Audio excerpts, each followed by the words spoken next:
காதல் ஒரு தனிக்கட்சி, கொடியேத்து. காதல் ஒரு வாக்குறுதி, நிறைவேற்று. காதல் ஒரு நந்தவனம், நீர் ஊற்று. காதல் ஒரு கைக்குழந்தை, காப்பாத்துன்னு சொல்றாங்கல்ல. அத்தகைய காதல் கொண்டு உங்களை வரவேற்பது ஆர்கே. ஒரு தோழி கேட்டிருந்தாங்க, நண்பா, காதலின் வெற்றி என்பதோ காதலர்களின் வெற்றி என்பதோ திருமணம் தானா?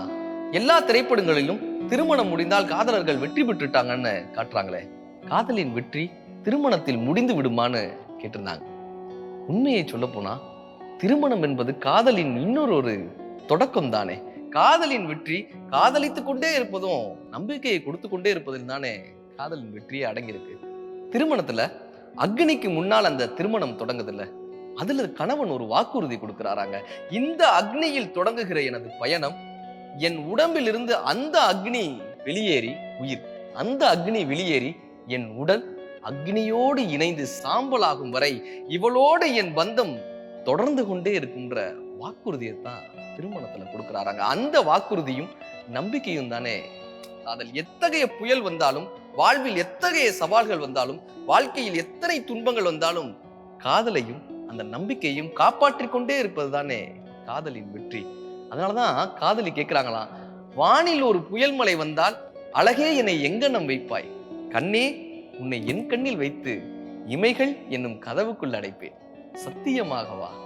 இந்த பூமியே தீர்ந்து போய்விடில் என்னை எங்கு சேர்ப்பாய், நட்சத்திரங்களை தூசி தட்டி நான் நல்ல வீடு செய்வேன், நட்சத்திரங்களின் சூட்டில் நான் உருகி போய்விடில் என் செய்வாய், உருகிய துளிகளை ஒன்றாக்கி என் உயிர் தந்து நான் உயிர் தருவேன், ஏ ராஜா இது மெய்தானா? தினம் நீ செல்லும் பாதையில் முள்ளிருந்தால் நான் பாய்விருப்பேன் என்னை. அந்த காதலி சொன்னாலாம், நான் நம்புகிறேன் உன்னை.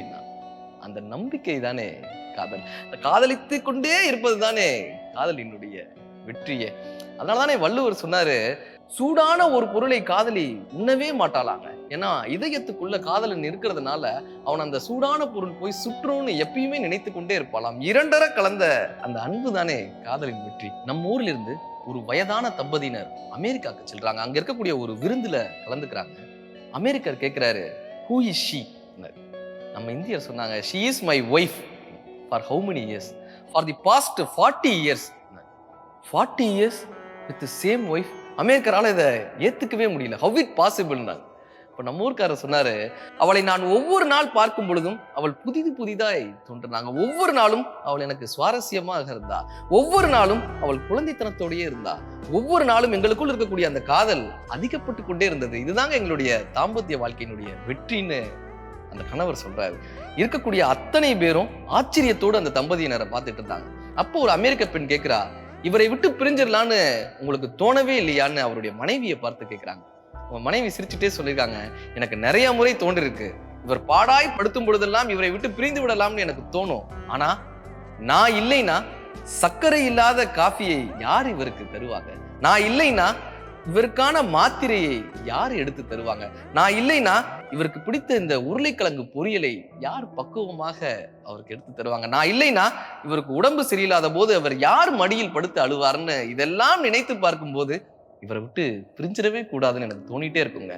இந்த உலகத்தை விட்டு இவரை கரை சேர்த்த பின்புதான் நான் கரை சேர வேண்டும்ன்றதுதான் இறைவன்கிட்ட நான் வைக்கக்கூடிய பிரார்த்தனை. இவரை நல்லபடியாக பார்த்துக்கிறதா என்னுடைய வாழ்க்கையினுடைய லட்சியமாக நான் எடுத்துக்கிட்டேன்னு அந்த மனைவி சொன்னாங்க. சுற்றி இருக்கக்கூடிய அத்தனை பேர் கண்களிலும் குளமாக அந்த தம்பதியினரை ஆச்சரியத்தோடு பார்த்து கொண்டே இருந்தனர். காதலோடு இருப்பதுதான், நம்பிக்கையோடு இருப்பதுதான், ஒருவருக்கொருவர் அந்யோன்யமாக இருப்பது தானே காதலின் வெற்றியே. அதனால் தானே இந்த பூமி இயங்கிக்கிட்டே இருக்கு. காதலின் இயல்பே காத்திருப்புதான். காத்திருங்கள், இன்னும் காதலிப்போம்.